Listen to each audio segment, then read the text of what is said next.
ఇక్కడికి వస్తాం. అందరికీ నమస్కారం.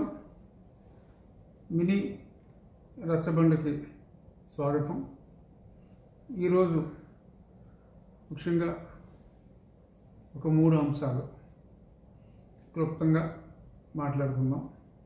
అందులో ముఖ్యమైనది నిన్న ఏపీ హైకోర్టులో ఎస్ఈసి స్టేట్ ఎలక్షన్ కమిషనర్ గారికి మా రాష్ట్ర ప్రభుత్వానికి ఎలక్షన్లు ఎలాగైనా సరే తప్పించుకోవాలి అన్న రాష్ట్ర ప్రభుత్వ ప్రయత్నం, అలాగే మరి ఒక బాధ్యత గల అధికారిగా ఒక రాజ్యాంగ వ్యవస్థని రిప్రజెంట్ చేస్తూ ఎలక్షన్లు కండక్ట్ చేయాలి ప్రజాస్వామ్యబద్ధంగా అని ఒక నిబద్ధతతో పనిచేసే ఒక అధికారికి వచ్చిన సమస్య, ఆ సమస్యని పరిష్కరించడానికి ఆ ఎస్ఈసి దగ్గరికి ఒక 3 either chief secretary or no one less than principal secretary cadre అని చాలా స్పష్టంగా చెప్పి క్లియర్ కట్గా చెప్పడం జరిగింది. అఫ్కోర్స్ డీటెయిల్ ఆర్డర్ 29వ తారీఖు ఇంకా స్పష్టంగా డీటెయిల్ ఆర్డర్ వస్తుంది. ఇందులో ముఖ్యంగా మనం చూడవలసింది, రీసెంట్గా కూడా రాజస్థాన్లో అశోక్ గెహ్లాట్ గారు కూడా మా ముఖ్యమంత్రి గారి తరహాలోనే ఎన్నికలను వాయిదా వేయాలని, పంచాయతీ ఎన్నికలను వాయిదా వేయాలని ప్రయత్నించడం, దాన్ని హైకోర్టు కాదు అని అన్న తర్వాత, అదే నిన్న మాదిరిగానే ఇంచుమించుగా కాదు అన్న తర్వాత వారు సుప్రీంకోర్టుకు కూడా వెళ్ళి బొప్పు కట్టించుకోవటం జరిగింది. అలాగే కేరళలో కూడా ఐ థింక్ థామస్ గారు ఎవరో కాంగ్రెస్ పార్టీకి చెందిన థామస్ గారు పంచాయతీ ఎలక్షన్లు జరగడానికి వీల్లేదు అని చెప్తే ఈ అందరూ కూడా ఇదే సేమ్ కరోనా సాకే చెప్తే కూడా మరి కేరళ హైకోర్టు ఒప్పుకోలేదు. సుప్రీంకోర్టు కూడా మీరు విత్డ్రా చేసుకుంటారా లేదంటే కొట్టేయమంటారా అని చెప్పి అడిగితే మేము విత్డ్రా చేసుకుంటామని చెప్పి దాన్ని కొట్టేయడం జరిగింది. సో ఒకవేళ నిన్న చాలామంది అన్నారు 3 అధికారుల్ని ముఖ్యమంత్రి గారు పంపిస్తారని గ్యారంటీ ఉంది, ఎస్ఈసి గారు కలెక్టర్ మీటింగ్ పెట్టాలంటేనే మరి రిటైర్ అవ్వబోతున్నా, రిటైర్ అయినప్పటికీ కూడా వారు ఇంతకుముందు రాష్ట్ర ప్రభుత్వానికి చేసిన అత్యద్భుతమైన సేవలకు గుర్తింపుగా మరి ముఖ్య సలహాదారు, మరి గతంలో కూడా మరి అజయ్ కల్లం గారు ఇంకెవరో ఉన్నారు ముఖ్య సలహాదారులు, ముఖ్య సలహాదారుగా భావించినట్టుగా అనిపిస్తుంది. మరి వీళ్ళందరూ కూడా కలెక్టర్ కాన్ఫరెన్స్ కూడా ఎస్ఈసి గారితో గతంలో జరగనలేదు. సో కంటెంప్ట్ ఆఫ్ కోర్టు కూడా వేయటం జరిగింది. ఎట్టి పరిస్థితుల్లోనూ నాకున్న రాజ్యాంగం మీద ఉన్న అవగాహనతో నేను చెప్పేది 100కి 100 ఎలక్షన్ ఫర్ పంచాయత్ జరిగి తీరుతుంది, జరిగి తీరాలి కూడా. ఎందుకంటే ఎప్పుడో 3 సంవత్సరాల క్రితం నడిచిన పదయాత్ర మరి గత సంవత్సరం మరి మర్చిపోయినట్టున్నారు ముఖ్యమంత్రి గారు కూడా, అప్పటికి 2 సంవత్సరాలు అయిందని. మరి 3వ సంవత్సరంలో గుర్తొచ్చింది ఈ ఎలక్షన్ గొడవలు వచ్చిన తర్వాత విపరీతంగా వారోత్సవాలు, దశ దినోత్సవాలు చేసుకోమన్నారు. ఒకళ్ళ నుంచి ఒకళ్ళు ఏదో పోటీ పెట్టినట్టుగా ఇటు శ్రీకాకుళంలో కానీ, విజయనగరంలో కానీ, తిరుపతిలో కానీ, ఇంకో జిల్లాలో కానీ నేను 30,000 అంటే నేను 40,000 అని, నాది 50,000 అని ఒక్కొక్కరు ఒక్కొక్క లెక్క చెప్పి సరే యథాప్రకారం బ్రతుకు తెరువు కోసం మనసు దోచుకునే కార్యక్రమాలు చేశారు. మరి అప్పుడు లేదు కరోనా. మరి ఆ తర్వాత ఈయన శ్రీవారి పుట్టినరోజు వేడుకలు, మరి ఆ పుట్టినరోజు వేడుకలు కూడా ఒక వారోత్సవం, అప్పుడు దశ దినోత్సవం, ఇది ఒక వారోత్సవంగా ముందు నుంచి అందరికీ టార్గెట్లు ఇచ్చి రోజు ఫోటోలు పెట్టాలని చెప్పి పార్టీ ఆఫీస్కి సరే చెప్పారు, ఏదో రక్తం లాగారు. అది కూడా చాలామంది మరి ఏదో 32,000 33,000 అన్నారు. అట్లీస్ట్ నా పార్లమెంట్లో నేను చాలా స్పష్టంగా చెప్పగలను, చాలా చోట్ల అట్లీస్ట్ 50%, అంటే ఇంక ఎక్కువగానే చెప్తే బాగోదు, ఒక 50% ఈ విలేజ్ వాలంటీర్స్ దగ్గర లాగేశారు బ్లడ్. తప్పదు, జీవనోపాధి. మరి వాళ్ళ పిలుపుకి ఏ మనిషి రానప్పుడు మరి వాళ్ళన్నా బ్లడ్ ఇవ్వడం నైతిక బాధ్యతగా వహించి 1,00,000 మంది దగ్గర బ్లడ్ లాగాలన్నా, బ్లడ్ తీసుకోవాలన్నా ముఖ్యమంత్రి గారి పిలుపుకి స్పందించి బ్లడ్ ఇచ్చేయాలి అన్న భావన 1,00,000 మందిలోనే కలుగుతుంది అనుకుంటే బలవంతంగా వాలంటీర్లు అందరూ కలిపి చాలా చోట్ల నిజమైన ప్రజాప్రతినిధులు ఎవరు ఇవ్వలేదు. సరే, అంటే వాళ్ళకి గ్రామాలు ఏదైనా ఉందనో అది ప్రజలే నిర్ణయించుకోవాలి. బట్ ఈ రకంగా మరి ఇన్ని చేసి అప్పుడు లేని కరోనా ఇప్పుడు ఎందుకు ఉంటుందని every common man is questioning. నవ్వుకుంటున్నాను, ఎందుకు అంత అవసరం ఉంది? అత్యద్భుతమైన స్కీములు చేస్తున్నారు, ఆ టీవీలో అడ్వర్టైజ్మెంట్లు చూస్తున్నాం, అంతా జగనన్న అన్న ప్రార్థనలు, అసలు మీ ఫోటోకి దండాలు, చిన్నపిల్లలు కూడా ఒక దైవాంశ సంబూతిని చూసినట్టు వారి హావభావాలు, మహిళల మొహంలో చిరునవ్వులు, వారి బుగ్గలపై మన పార్టీ రంగులు, ఇవన్నీ కూడా మరి ప్రభుత్వ ఖర్చుతో మరి ఏ టీవీ చూసినా, ఎస్పెషల్లీ మిమ్మల్ని అతిగా ప్రేమించే, దారుణంగా అంటే తీవ్రంగా గౌరవించే TV9 కానీ, NTV కానీ, 10TV కానీ, సరే సాక్షి అంటే అది ఓకే చెప్పక్కల్లా, ఈ ఛానల్స్లో మరి బుగ్గన పార్టీ రంగులు వేసుకుని విపరీతమైన సంతోషంతో కేరింతలు కొడుతున్నారు. మరి ఆ కేరింతలు నిజమని మీరు నమ్మితే ఎన్నికలకు భయపడవలసిన అవసరం ఏంటి? నిజంగా కరోనాకే మీరు భయపడితే మరి మీ దశ దినోత్సవాలు ఏంటి, నడిచిన దానికి దశ దినోత్సవాలు ఏంటి, మరి మీరు పుట్టినరోజుకి ఈ వారోత్సవాలు ఏంటి, ఈ పోటీలు ఏంటి?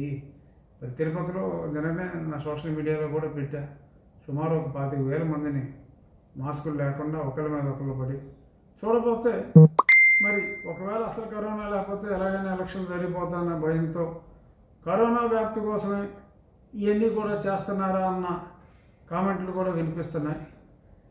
ఈరోజు పేపర్లో, సాక్షి పేపర్లోనే, వేరే పేపర్లో రాలా, ఏ కోటి మందికి మీరు వ్యాక్సిన్ ఇద్దాం అనుకుంటున్నారో వాళ్ళ లిస్టులు తయారు చేసుకున్నారట. మరి ఆ లిస్టుల్లో వాళ్ళు ఇచ్చిన నామన్క్లేచర్ ప్రకారం అయితే 1 కోటి కాదు కదా, 25,000 వచ్చి అవకాశం కూడా కనపడతలా. సరే పోనీ 1,00,000 మంది వచ్చారు అనుకున్నాం. ఇది పక్కన పెట్టండి, అసలు వ్యాక్సిన్ ఎక్కడదండి? ఏ వ్యాక్సిన్ ఇస్తారు మీరు? అసలు ఏదైనా వ్యాక్సిన్కి FDA అప్రూవల్ వచ్చిందా? ఇప్పుడు వరకు FDA అప్రూవల్ వచ్చిన వ్యాక్సిన్స్ ఓన్లీ 2, ఫైజర్ అండ్ మాడినా. అది మీకు ఒక్క వైల్ అయినా సరే ఇండియాకి ఇప్పుడు దాకా రాలేదు. ఎలా ఇస్తారు అంటే ప్రూవ్ అవ్వని, ఇంకా టెస్ట్ అవ్వని ఇవి మీరు ఇచ్చేస్తారా? లేకపోతే మరి బిఎస్ఆర్ గారు మొన్న స్టేట్మెంట్ ఇచ్చారు కాబట్టి ఆయన ఏదన్నా వాళ్ళ బియ్యంపూడి కంపెనీలో ఏమన్నా వ్యాక్సిన్ తయారు చేస్తున్నారా ఏమో. ఈ వ్యాక్సిన్ మీరు ఇచ్చుకోండి, పారాసెటమాలే, బ్లీచింగ్ పౌడర్తోనే కరోనాను కంట్రోల్ చేయగలిగిన మీరు ఏదో వ్యాక్సిన్ తోటి చేయలేరు అనుకోవటం పొరపాటు అవ్వచ్చు. కానీ ఏదైనప్పటికీ ఫిబ్రవరిలోనే ఎప్పుడో ఆయన ఎలక్షన్ కమిషనర్ గారు ఫిబ్రవరి అన్నారని మీరు వ్యాక్సినేషన్ టీకా మహోత్సవం పెట్టుకున్నారు, జగనన్న టీకా మహోత్సవం. కానీ బాధ్యత గల అధికారి రమేష్ కుమార్ గారికి ఒక ప్రజాప్రతినిధిగా నా విన్నపం ఏంటంటే, ప్రజాస్వామ్యంలో మీరు ఎన్నికలు నిర్వహించాల్సిన బాధ్యత ఉంది కాబట్టి, ఒకవేళ మిమ్మల్ని కలిసిన ఆ ముగ్గురు మేము ఫిబ్రవరిలో ఇలా చేద్దాం అనుకుంటే దయచేసి జనవరి ఎండింగ్లో అయినా సరే మీరు ఎన్నికలు నిర్వహించండి. మా ప్రభుత్వం మీద మాకు నమ్మకం ఉంది. దానికి టీవీ అడ్వర్టైజ్మెంట్లు, సాక్షి అడ్వర్టైజ్మెంట్లే సాక్షి. మేము నెగ్గగలం, మాకు ఇబ్బంది లేదు. కానీ మా నాయకులు ఎందుకు భయపడుతున్నారో నాకు తెలియదు. యూ ప్లీజ్ గో హెడ్, ప్రజాస్వామ్యాన్ని కాపాడండి, ఎన్నికలు నిర్వహించండి. This is my appeal to the state election commissioner Nimmagadda Ramesh Kumar గారు. ఇకపోతే ఈరోజు రెండో సబ్జెక్టు సింహాచల భూములు. సింహాచలం ఆ పంచగ్రామాలు ఇష్యూలో మరి విజయసాయి రెడ్డి గారు విశాఖని రాజధానిగా ఉత్తరాంధ్రను పరిపాలిస్తున్న వేణుంబాక విజయసాయిరెడ్డి గారు, ఆయన కూడా ఆ కమిటీలో కొంచెం సీనియర్గా జాయిన్ అయ్యి మరి ప్రజలకి ఎవరైతే ఆక్రమించుకున్న వాళ్ళకి నేను సెటిల్ చేసేస్తానని చెప్పడం జరిగింది. ఓకే, మరి మొన్న మీ చాకచక్యంతో, మీ శక్తియుక్తులతో, మీకున్న శ్రద్ధతో, మీకున్న అకుంఠిత దీక్షతో అక్కడే మకాం వేసి చాలామంది నిందితులను పట్టుకుని ప్రభుత్వానికి మీరు కలలు కంటున్నా, మీరు ఊహించుకుంటున్నా, ఎట్టి పరిస్థితుల్లోనూ ఎవడు ఆపాలన్నా సరే ఆపలేడని చెప్పి ఉత్తర కుమారుడి ప్రగల్భాలు పలుకుతూ విశాఖే రాజధానిగా ఉంటుందని చెప్తున్నారు. కోర్స్ పరిపాలన రాజధాని అని అన్నారనుకోండి. మరి ఆ పరిపాలనా రాజధానిలో సుమారు ఒక 400 ఎకరాలు మొన్ననే మీరు సేవ్ చేశారట, ఇంకా కొంత సేవ్ చేసే పనిలో ఉన్నారట. మరి ఏ హక్కు మీకుందని, ఎండోమెంట్స్ ఏ హక్కు మీకు ఇచ్చిందని ప్రజలు ఆక్యుపై చేస్తే దాన్ని వెనక్కి తీసుకోవటం ప్రభుత్వ బాధ్యత, ఎండోమెంట్స్ డిపార్ట్మెంట్ బాధ్యత. మీ బాధ్యతలు మీరు విస్మరించి దాన్ని రెగ్యులరైజ్ చేస్తానంటున్నారు. ఎక్కడో మారుమూల ప్రాంతంలో చీమల దూరం చెట్టడి లేకపోతే అడవి అంటే అడవి అవ్వడానికి లేదనుకోండి, దానికి రెస్ట్రిక్షన్స్ ఉంటాయి. బట్ తొండలు కూడా దూరమైన ప్రదేశాల్లో ఒక ల్యాండ్ ఇస్తామని చెప్పి ఒక చౌకబారు సలహా ఒకటి మీరు ఇవ్వటం జరిగింది. కాదండి, మీరు ఏదో సేవ్ చేశారు, ఊరికి దగ్గరలోనే మధురవాడ సైడ్ ఎక్కడో సేవ్ చేసామని చెప్పుకుంటున్నారు. ఆ ల్యాండ్ మరి మా అప్పన్న ల్యాండ్ అప్పనంగా మీరు పనిచేద్దాం అనుకుంటున్న దానికి కాంపెన్సేటరీగా ఇవ్వగలరా అని ప్రజలందరూ ప్రశ్నిస్తున్నారు. అక్కడ ఎంతో చక్కగా నిజాయితీగా, ఆఫ్కోర్స్ అది చాలామందికి పడదు, నిజాయితీని సహించే వాళ్ళు చాలా తక్కువ, ఎంతో నిజాయితీగా ఆ కుటుంబం, అప్పుడు ఆనంద్ కానీ ఇప్పుడు అశోక్ గారు కానీ మరి వీళ్ళు చక్కగా చేస్తూ ఉంటే మరి మీరు వేరుగా మీరు చేసిన వికృత చేష్టలు ఆ ల్యాండ్ మీద కన్నేశారని ప్రజలందరూ అంటున్నారు. సరే, విశాఖపట్నం నేను ఈ మధ్యన పెద్దగా రాలేదు, బట్ ప్రజలు చాలామంది ఫోన్ చేసి చెప్తున్నారు. వాళ్ళ భావన అంటే రేపు మీ వికృత చేష్టల వలన పార్టీకి చెడ్డ రాకూడదు, మరలా ఎన్నిక అవ్వాలి అంటే మరి పార్టీని ఈ రకంగా చక్కగా నడిచే వ్యవస్థల్లో మీకు కావాల్సిన వాళ్ళని ఎటువంటి వెరిఫికేషన్ లేకుండా, చట్టాలంటే గౌరవం లేకుండా, అసలు ఉన్న అసలు యాక్ట్ ఏంటి, ఆ చట్ట ప్రకారం అసలు ఎవరు ఉండాలి, ఇవేమీ లెక్క చేయకుండా నాకు నచ్చిందే రూలు, నాకు నచ్చిందే శాసనం అని చెప్పి మీరు ముందుకెళ్తున్నారు. సరే, ఉత్తరాంధ్రలో డెఫినెట్గా విజయనగరం ఆ సైడు రెవల్యూషన్ ప్రారంభం అవుతుంది త్వరలో జరుగుతున్న చేష్టలకి. దయచేసి 500 ఎకరాలు ఎటువంటి ప్లేస్లో, ఎటువంటి ప్రామినెంట్ ప్లేస్లో మీరు తీసుకున్నారో, మీరు ఎంతో చాకచక్యంగా సేవ్ చేస్తున్న ల్యాండ్, ఈక్వలెంట్ ల్యాండ్ మా అప్పన్నకి తిరిగి ఇవ్వండి. అలాగే మొన్న శుక్రవారం నాడు చెన్నై హైకోర్టులో జస్టిస్ సత్యనారాయణ గారు ఈజ్ అన్ ఎక్స్ట్రాడినరీ జడ్జ్.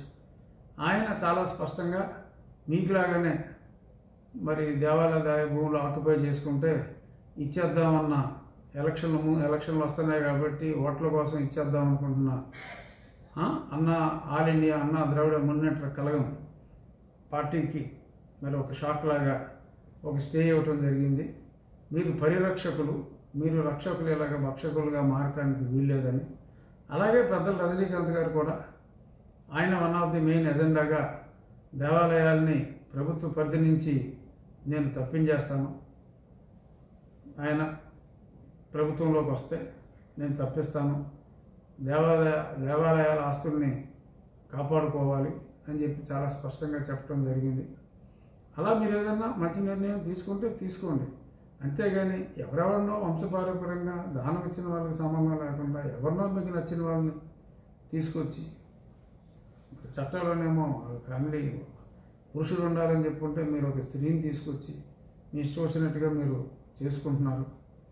ఇప్పుడు ఒక ప్రధాన సమస్య, ఇంతకీ విజయసాయిరెడ్డి ఎవరు, who is mister Vijayasai Reddy. అర్థమైందండి. ఆయన ఓకే ఈజ్ ది మా ముఖ్యమంత్రి గారికి ఎంతో నచ్చిన వ్యక్తి, మా పార్టీ అధ్యక్షుడికి నచ్చిన వ్యక్తి. మా పార్టీ అధ్యక్షుడు మా ప్రాంతీయ పార్టీకి జాతీయ అధ్యక్షుడు. అలాగే విజయసాయి రెడ్డి గారు కూడా మా ప్రాంతీయ పార్టీకి జాతీయ కార్యదర్శి. ఫైన్, మీరు ఎలా కావాలంటే అలా పెట్టుకోండి, నేనేమి నానిగారిలాగా ప్రశ్నించను, మీ ఇష్టం. కానీ చాలా స్పష్టంగా కేశవానంద భారతి వర్సెస్ కేరళ హైకోర్టు ఆ జడ్జిమెంట్ తర్వాత సుప్రీంకోర్టు చాలా స్పష్టంగా executive, legislature and judiciary, these three were different and they cannot encroach into the others' portfolios. Each one will be okay. They have to be counterproductive. They have to interact, but ఒకళ్ళు చేసిన తప్పుని ఇంకొకళ్ళు సరిదిద్దేలాగా పెట్టారు. కానీ ఒకళ్ళు చేయవలసిన దాన్ని ఇంకొకళ్ళు చేయడానికి క్లియర్ కట్ లిమిటేషన్స్ని చాలా స్పష్టంగా కేశవానంద భారతి కేసులో కూడా సుప్రీంకోర్టులో చెప్పడం జరిగింది. విజయసాయి రెడ్డి కానీ నేను కానీ ఎవరైనా కానీ, అరకు మా మాధవ్ కానీ ఇంకెవరైనా, ఎంవివి సత్యనారాయణ, ఆ పక్కన చంద్రశేఖర్, అంటే నేను ఆ ఏరియా గురించి చెప్తున్నా, ఎవరైనా కానీ వీళ్ళందరూ the come under legislature. So మేము we are the rule makers.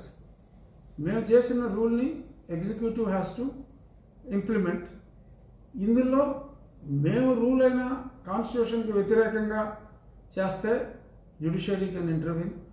Administrative function అంటే ద ఎగ్జిక్యూటివ్ వాళ్ళు ఏదన్నా తప్పు చేస్తే కూడా జ్యుడిషియరీ కెన్ క్వశ్చన్. సో ఈ రకంగా ఎవరికున్న అధికారాలు వాళ్ళకున్నాయి. చట్టాలు చేసే అధికారమే మాది. అంతేగాని ఎగ్జిక్యూటివ్కి సంబంధించిన, అంటే ముఖ్యమంత్రి is a part of the executive, మంత్రి మండలి they are part of the executive, any officers they are part of the executive, and the head of the executive is the governor. ముఖ్యమంత్రి అయినా సరే ఈయన అన్నింటికి జగనన్న జగనన్న జగనన్న అని చెప్పి ఎన్ని పేర్లు రాసుకున్నా on paper he is working on behalf of the governor. మన గవర్నర్ గారి తరపునే మన ముఖ్యమంత్రి గారు పనిచేస్తున్నారు. ఇది యాజ్ పర్ ది రాజ్యాంగం.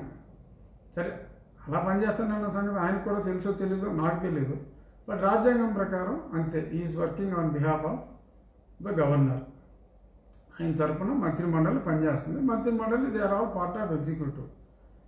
How come Mister Vijayasai Reddy can call the district collector and can call Mr. Avanti Srinivasaram and the other ministers? ఆయన వెనకాలే ఉంటారు, ఈయనే స్టేట్మెంట్లు ఇస్తారు, చట్టాన్ని ఈయనే పరిరక్షిస్తారు. ఎవడేం చేసినా సరే నేనే చూసుకుంటానంటారు. ఫలానా వాడు గోడ కట్టాడంటాడు, ఫలానా వాడు ఇచ్చేసాడంటాడు, ఫలానా వాడు వచ్చేసాడంటాడు. అయ్యా విజయసాయి రెడ్డి గారు, your arena is Rajya Sabha, my arena is Lok Sabha. We pass the bills there, but if anybody is doing any mistake, you can give them suggestions, and if they are not following, you represent. You mention that in the parliament. That is the purpose of the parliament. MLA కావాలంటే అసెంబ్లీలో చెప్తాడు, ఎమ్మెల్యేలు చేసిన చట్టాలే రాష్ట్రంలో follow అవుతారు, ఎంపీలు చేసిన చట్టాలే రాష్ట్రంలో ఫాలో అవుతారు. మనం ఒక అధికారి ఎవరైనా తప్పు చేస్తున్నారు అనుకుంటే you can report it. The MLAs can report to the assembly, MPs can report to the parliament. You have every right to mention the grievances of the public in your area. Okay, if you have chosen Vizag, you mention the grievances of the public in Vizag area to the concerned officer.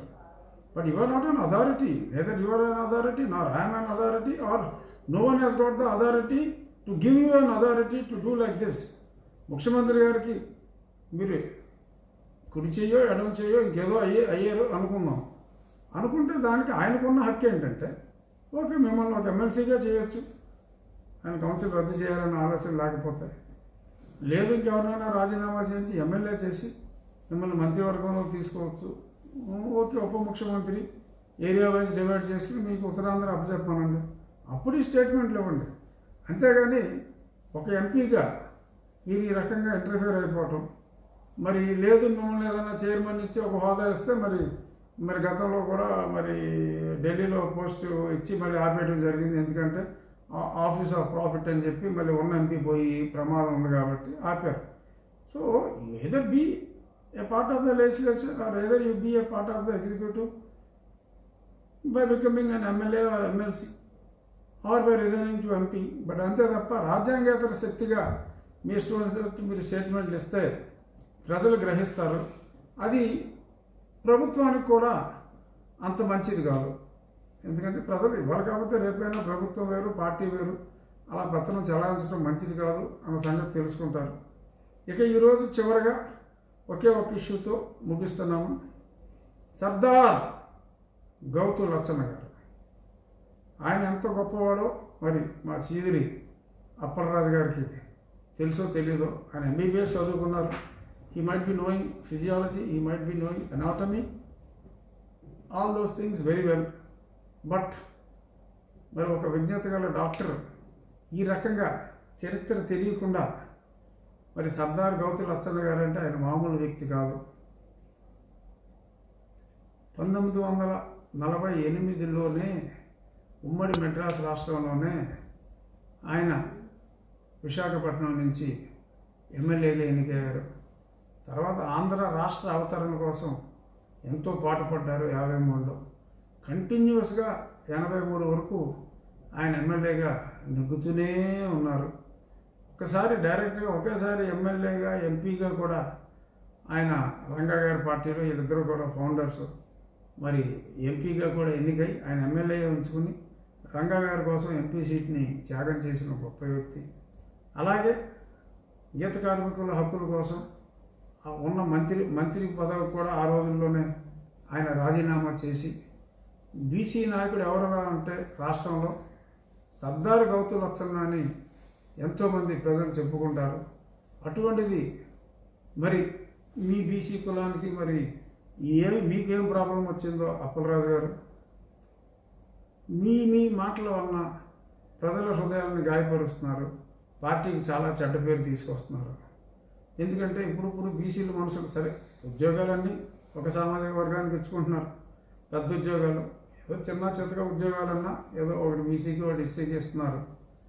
మరి ఇచ్చి ఏదో మనసు దోచుకోవాలని ఆ మాత్రం దానికే మనసు దోయబడుతుందని చెప్పి ముఖ్యమంత్రి గారు అనుకుంటున్నారు.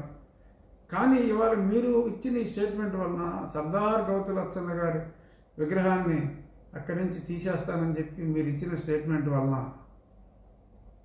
గౌడ, శెట్టిబలిజ, శ్రీశైన, ఈడిగ ఈ కమ్యూనిటీస్ అన్నీ పార్టీకి దూరం అయిపోతాయి. ఆల్రెడీ దుమారం చెలరేగింది. మీరు ఏదన్నా మాట్లాడేటప్పుడు మీరు మాట్లాడే మాటల వలన ఏదో ఆయన ఏదో తెలుగుదేశం, వాళ్ళ అబ్బాయి తెలుగుదేశం, వారి మనవరాలు తెలుగుదేశం కాబట్టి ఏదో అనేస్తే ముఖ్యమంత్రి గారు మిమ్మల్ని అభినందిస్తారు, ఇంకొక శాఖ ఇస్తారు అని మీరు ఏదైనా అనుకుంటే తప్పండి. అది పార్టీకి ఒక పెద్ద సామాజిక వర్గాన్ని దూరం చేసిన పాపం మీకే వస్తుంది అప్పలరాజు గారు. ఎస్పెషల్లీ మా ఏరియాలో ప్రిడామినెంట్ క్యాస్టెస్ శెట్టిబలిజ వాళ్ళందరినీ కూడా మీరు ఆల్మోస్ట్ ఈ ఒక్క స్టేట్మెంట్ వలన దూరం చేయటం జరిగింది. ఇది మంచి పద్ధతి కాదు. సర్దార్ గౌతు లచ్చన్న గారికి విలువ ఇవ్వగలిగితే విలువ ఇవ్వండి, లేదంటే సుప్రభ, అంతే తప్ప పార్టీని దయచేసి డ్యామేజ్ చేయకండి. సరే, మినీ రెస్పాండ్లో కూడా ఒక్క మంచి మాటతో ముగిందాం. ఎవరో ఎగతాళి చేశారని నీ జీవితం ఆగిపోకూడదు. ఎగతాళి చేసిన వారు ఏడ్చే విధంగా నీ జీవితం ఉండాలి. ఎందుకంటే ప్రతిసారి చాలామంది ఎగతాళి చేస్తూ ఉంటారు. ఇది ముఖ్యంగా నాకే వర్తిస్తుంది. ఎందుకంటే నన్ను 3 అడుగులు 4 అడుగులు ఉన్నవాళ్ళు సోషల్ మీడియాలో ప్రభుత్వ డబ్బులతో సోషల్ మీడియాలో పనిచేస్తూ ఆ రకంగా కూడా ప్రభుత్వ సొమ్ముని ఎన్నో రకాలుగా ఇలా అడ్వర్టైజ్మెంట్లకి, మా పార్టీ అడ్వర్టైజ్మెంట్కి ప్రభుత్వ సొమ్మును వాడుకుంటున్నట్టు రేపు కట్టే కేంద్ర ప్రభుత్వం ఇచ్చే 1,50,000 అని చెప్పి ఈ సందర్భంగా చెప్తూ నన్ను చాలామంది ఎగతాళి చేశారు. యూస్రా Vaikapa paid social media especially ఒక పర్టికులర్ వర్గం వాళ్ళు చాలా ఎగతాళి చేశారు. సో మీరు ఏడ్చే విధంగా నేను ఏం చేస్తానన్నది చూడండి. త్వరలో ఏడుపు మామూలుగా ఉండదు, గొక్క పెట్టి ఏడుస్తారు వేధవాళ్ళారా. Be careful. నా పరిస్థితి చాలామందికి ఉంటుంది కాబట్టి ఈ కోట్ నేను సెలెక్ట్ చేసుకున్నాను. Thank you. 2-3 రోజుల్లో మళ్ళీ మినీ రచ్చబండలో కలుద్దాం. నమస్కారం. 20 నిమిషాలు అయింది.